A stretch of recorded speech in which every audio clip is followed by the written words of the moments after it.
తెలంగాణలో కాంగ్రెస్ పార్టీ పని ఇక అయిపోయినట్లేనని బీఆర్ఎస్ వర్కింగ్ ప్రెసిడెంట్ కేటీఆర్ స్పష్టం చేశారు. ఇదే అంశం సీఎం రేవంత్ చేయించిన సొంత సర్వేలోనూ తేలిందన్నారు.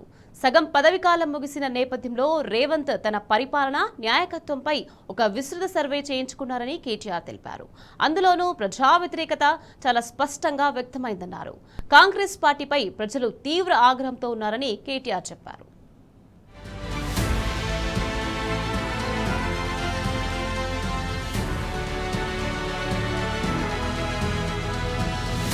రాష్ట్రంలో కాంగ్రెస్ పార్టీ పతనం ఖాయమైందని, ఇప్పటికిప్పుడు ఎన్నికలు జరిగితే బీఆర్ఎస్ఏ ప్రభుత్వాన్ని ఏర్పాటు చేస్తుందని సీఎం రేవంత్ రెడ్డి సొంత సర్వేలోనే తేలిందని బీఆర్ఎస్ వర్కింగ్ ప్రెసిడెంట్ కేటీఆర్ పేర్కొన్నారు.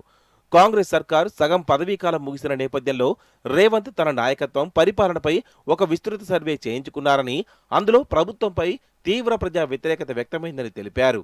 ఇప్పటికిప్పుడు ఎన్నికలు జరిగితే బీఆర్ఎస్ సుమారు 78 సీట్లలో మళ్లీ ప్రభుత్వాన్ని ఏర్పాటు చేస్తోందని ఆ సర్వే తేల్చిందని వెల్లడించారు. ప్రజలు మరోసారి కేసీఆర్ను ముఖ్యమంత్రిగా చూడాలని అనుకుంటున్నారని చెప్పారు.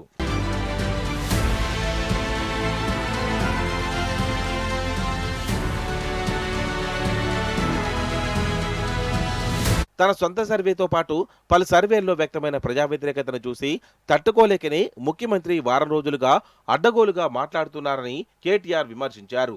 తన పరిపాలనా వైఫల్యాలను కప్పిపుచ్చుకునేందుకు అనేక అటెన్షన్ డైవర్షన్ పనులు చేస్తున్నారని, అందులో భాగంగానే కాళేశ్వరం మొదలు రైతు బంధు దాకా అన్నింటిపైన అడ్డగోలుగా అబద్ధాలు ప్రచారం చేస్తున్నారని మండిపడ్డారు. హైదరాబాద్ జూబ్లీహిల్స్లోని మాజీ మంత్రి ఎమ్మెల్యే తలసాని శ్రీనివాస్ యాదవ్ నివాసంలో జీహెచ్ఎంసీ పరిధిలోని పార్టీ ప్రజాప్రతినిధులు, ముఖ్య నేతలతో ప్రత్యేక సమావేశంలో కేటీఆర్ పాల్గొన్నారు. ప్రజలు కాంగ్రెస్ కు ప్రత్యామ్నాయంగా బీఆర్ఎస్ వైపే చూస్తున్నారని, బీజేపీకి అవకాశం ఇచ్చే ప్రసక్తే లేదని స్పష్టం చేశారు. కాంగ్రెస్ పతనం దాదాపు ఖాయమైపోయిందని, జారుడు బండపైన ఉన్న ఆ పార్టీ ఇక పుంజుకునే అవకాశమే లేదని విమర్శించారు.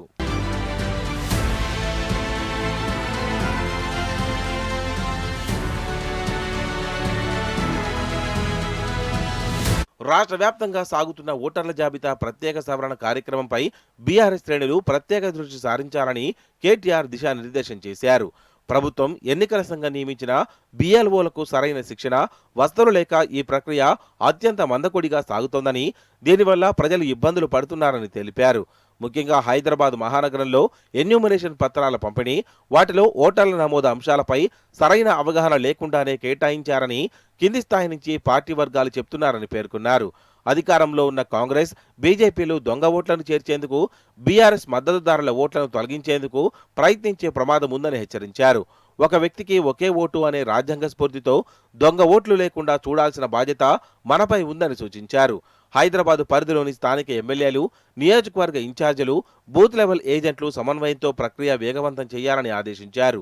ఎస్ఐఆర్ ప్రక్రియలో ఎదురవుతున్న సమస్యలను పార్టీ తరఫున ఎప్పటికప్పుడు ఎన్నికల సంఘం దృష్టికి తీసుకెళ్తున్నట్లు చెప్పారు.